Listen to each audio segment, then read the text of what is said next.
गर्भावस्था के संस्कार के ऊपर गुरुदेव ने एक बहुत अच्छा उदाहरण हम लोगों को कभी बताया था।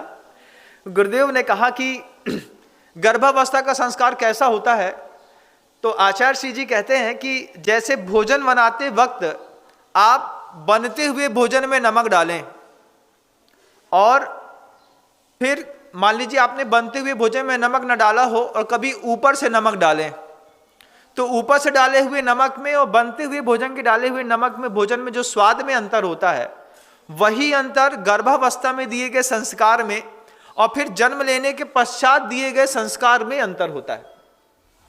सबसे पहली आवश्यकता है कि गर्भावस्था से पूर्व में हम पति पत्नी जो भी हैं वो अपने धातु का शोधन करें, अपनी मानसिकता का शोधन करें, देव की अर्चना करें, उपासना करें, प्रार्थना करें, फिर सत्संतान की योग नक्षत्र को देख करके प्राप्ति के लिए काम पुरुषार्थ करें। और उस पुरुषार्थ के बाद जितनी अति आवश्यकताएं किसी बच्चे के जीवन के विकास के लिए थी, वो शुरुआत के गर्भस्थ 9 महीने में दे दी जाती हैं। और शुरुआत के गर्भावस्था के 9 महीने में अगर आपने अपने बच्चे को सही संस्कार दे दिया है, तो विश्वास मानिए कि अगले 90 साल तक आपको अपने बच्चे को समझाने की बहुत ज़्यादा जरूरत नहीं रहती।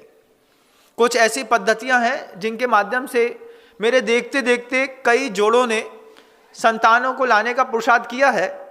आज वो संतानें ऐसी हैं कि उनको सिर्फ एक बार बोलना पड़ता है, बेटा तुम्हारा टाइम हो गया है, तुम बैठ जाओ, इतने धीमे। और उतने धीमे में बच्चे को समझ में आता है कि मेरा मम्मा कह रही है मेरा टाइम हो गया है, मुझे बैठ जाना है, अब मुझे सो जाना है, मुझे पढ़ना है, मुझे कुछ काम करने हैं। और जिनके संस्कार गर्भावस्था में ऐसे नहीं होते हैं, उनके लिए हमको 3rd वार्निंग बेल बजानी पड़ती है। मान लीजिए आपका बच्चा सो रहा है, सोते हुए बच्चे को आपने देखा कि स्कूल का टाइम 7 बजे का हो गया है, माँ ने 6:45 बजे बोला, बंटू उठो तुम्हारा टाइम हो गया है। बंटू ने सुन लिया, आंख खोल ली और फिर सो गया। क्यों? क्योंकि बंटू को पता है कि फर्स्ट वार्निंग बेल है। अब सेकेंड वार्निंग बेल चौंके से बजती है, चौंके से चिल्लाती है माँ, साथ में 5 कम रहते हैं, बंटू तुम्हारा टाइम हो गया उठो। वो आवाज भी बच्चे ने अपने बेडरूम में सोते सोते सुन ली, लेकिन बच्चे को नहीं उठना है। बच्चा आपका कैसा मतलब ट्रेन कैसा किया है आपने अपने बच्चे को? आपने अपने बच्चे को ऐसा ट्रेन किया कि जब तक 3rd वार्निंग बेल नहीं बजेगी, जब तक मम्मी सामने चिल्ला करके बोलेगी बंटू उठो टाइम हो गया है, जब तक मम्मा तीसरी बार में 3rd वार्निंग बेल अपनी गले की नहीं बजाएगी, तब तक आपका बच्चा नहीं उठेगा। आपने अपने बच्चे को इस तरीके से ट्रीट किया। हर चीज में आज आपके बच्चे को 3rd वार्निंग बेल की जरूरत पड़ने लगी। लेकिन गर्भावस्था में अच्छे संस्कार देने पर और माता पिता अच्छे तरीके से पालन करने पर इस 3rd वार्निंग बेल की जरूरत नहीं पड़ती।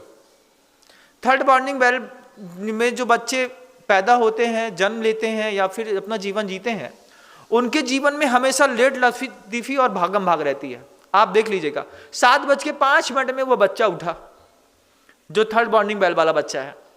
अब 7:05 में उठा, 7:15 पे उसका ऑटो आना है, तब माँ क्या करेगी? उसने धीरे से गले में एक बॉटल टांग दी, हाथ में डिब्बा दे दिया, उसका बैग टांग दिया, टाई लगाई कि नहीं लगाई, पैंट पहनाया कि नहीं पहनाया, जूते पहना रहे हैं, बस इतने में नीचे से घंटी वाला आ गया, भैया घंटी गाड़ी वाला आ गया है। उसको उठा के बैठ दिया और बोल दिया अब अपने गाड़ी में बैठे बैठे अपनी टाई जूते शूज सब सेट कर लेना। क्या है महाराज, बहुत परेशान है बच्चे से। क्यों? सुनता ही नहीं है। हम पूछना चाहते हैं, आप जब ऐसा क्वेश्चन करते हैं कि बच्चे से महाराज बहुत परेशान है, सुनता ही नहीं है, बच्चा पैदा करने से पहले आपने क्या महाराज की सुनी थी?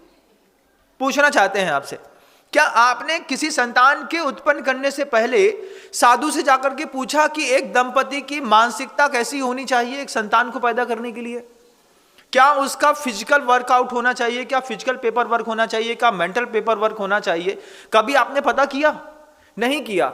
आप संतान अपनी मर्जी से लेकर के आए, और जब संतान आज अपनी मर्जी का काम करती है तब आपको बड़ी तकलीफ होती है।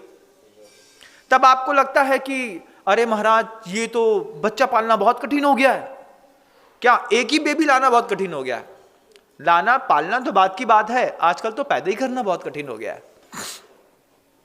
पैदा ही संतान बड़ी मुश्किल से हो रही है, और उसके बाद बच्चे के लिए माता पिता समझ लेते हैं कि एक संतान बहुत काफ़ी है। अब इसको महाराज जी इसका खिलाना पिलाना, पढ़ाई लिखाई, रात में सोते हैं तो ये यहाँ उंगली घुसाता है, एक कान में उंगली घुसाता है, एक आंख खोल के देखता है पापा सो रहे हैं कि जग रहे हैं, बड़ी मुसीबत है। आपको क्या पता, आप तो बड़े हो गए, हम तो बड़े हो गए, लेकिन माता पिता बहुत अच्छे थे कि 4-4 5-5 संतानें ला करके 4-5 का निर्वाह कर दिया। उसके पीछे उनकी आचरण पद्धति, उनका व्यवहारिक ज्ञान, गुरु के सन्निधि में उनका रहना उठना बैठना और कसाई की मंदता एक साथ काम कर गई, और अच्छे अच्छे संत आपकी सृष्टि पर दिखाई देने लगे।